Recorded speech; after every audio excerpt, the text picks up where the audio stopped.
इस वीडियो में हम लोग क्लास 10th सूरदास के पद के बारे में पढ़ेंगे। प्रस्तुत पद सूरदास जी द्वारा रचित सूर सागर के भ्रमर गीत से लिया गया है। प्रस्तुत पद में सूरदास जी ने गोपियों एवं उद्धव के बीच हुए वार्तालाप का वर्णन किया है। जब श्री कृष्ण मथुरा वापस नहीं आते और उद्धव के द्वारा मथुरा यह संदेश भेज देते हैं कि वह वापिस नहीं आएंगे, तो गोपियाँ उद्धव को भाग्यशाली बताती हैं, क्योंकि श्री कृष्ण के वापिस न आने पर जितना प्रभाव उन पर पड़ा है, उद्धव उनसे कोसों दूर हैं।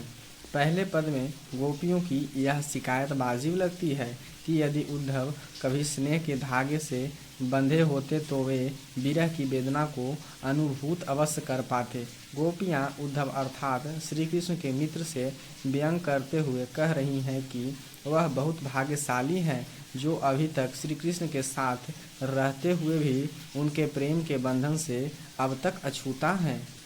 गोपियाँ उद्धव की तुलना कमल के पत्तों व तेल के मटकों के साथ करती है, क्योंकि जिस प्रकार कमल के पत्ते हमेशा जल के अंदर ही रहते हैं, लेकिन उन पर जल के कारण कोई दाग दिखाई नहीं देता, और जिस प्रकार तेल से भरी हुई मटकी पानी के मध्य में रहने पर भी उनमें रखा हुआ तेल पानी के प्रभाव से अप्रभावित रहता है, उसी प्रकार श्री कृष्ण के साथ रहने पर भी तुम्हारे ऊपर उनके प्रेम का कोई प्रभाव नहीं पड़ा।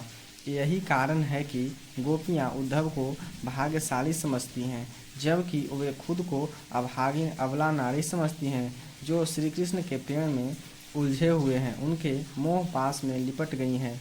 जब श्री कृष्ण मथुरा वापस नहीं आते और उद्धव के द्वारा मथुरा यह संदेश भेज देते हैं कि वह वापस नहीं आ पाएंगे, तो इस संदेश को सुनकर गोपियाँ टूट सी गई और उनकी विरह की व्यथा और बढ़ गई।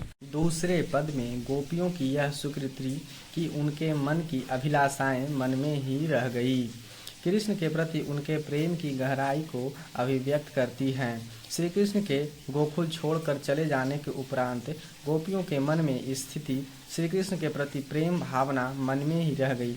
वे उद्धव से शिकायत करती हैं कि अब वे अपनी यह व्यथा यह पीड़ा किसे जाकर कहें। उन्हें यह समझ नहीं आ रहा, वे अब तक इसी कारण जी रही हैं कि श्री कृष्ण जल्द ही वापिस आ जाएंगे, और वे सिर्फ इसी आशा से अपने तन मन की पीड़ा को सह रही हैं कि जब श्री कृष्ण वापस लौटेंगे तो वे अपने प्रेम को कृष्ण के समक्ष व्यक्त करेंगी। सूरदास जी के इस पद में गोपियाँ उद्धव से कह रही हैं कि उनके हृदय में श्री कृष्ण के प्रति अटूट प्रेम है, जो कि किसी योग संदेश द्वारा कम होने वाला नहीं, बल्कि इससे उनका प्रेम और भी दृढ़ हो जाएगा। तीसरे पद में वे उद्धव की योग साधना को कड़वी ककड़ी जैसा बताकर अपने एकनिष्ठ प्रेम में दृढ़ विश्वास प्रकट करती हैं। गोपियाँ उद्धव से कहती हैं कि हमारे श्री कृष्ण तो हमारे लिए हारिल पक्षी की लकड़ी के समान हैं। जिस तरह हारिल पक्षी अपने पंजों में लकड़ी को बड़ी ही दृढ़ता से पकड़े रहता है, उसे कहीं भी गिरने नहीं देता, उसी प्रकार हमने भी मन वचन और कर्म से नंद पुत्र श्री कृष्ण को अपने हृदय के प्रेम रूपी पंजों से बड़ी ही दृढ़ता से पकड़ा हुआ है, अर्थात दृढ़ता पूर्वक अपने हृदय में बसाया हुआ है। हम तो जागते सोते सपने में और दिन रात कान्हा कान्हा रटती रहती हैं। इसी के कारण हमें तो जोग के नाम सुनने ही ऐसा लगता है जैसे मुंह में कड़वी ककड़ी चली गई हो। चौथे पद में गोपियाँ उद्धव को ताना मारती है कि श्री कृष्ण ने अब राजनीति पढ़ ली है, जिसके कारण वे और अधिक बुद्धिमान हो गए हैं, और अंत में गोपियों द्वारा उद्धव को राजधर्म यानी प्रजा का हित याद दिलाया जाना सूरदास की लोक धार्मिकता को दर्शाता है। गोपियाँ व्यंग पूर्वक उद्धव से कहती हैं कि श्री कृष्ण ने राजनीति का पाठ पढ़ लिया है, जो कि मधुकर अर्थात उद्धव के द्वारा सब समाचार प्राप्त कर लेते हैं और उन्हीं को माध्यम बनाकर संदेश भी भेज देते हैं।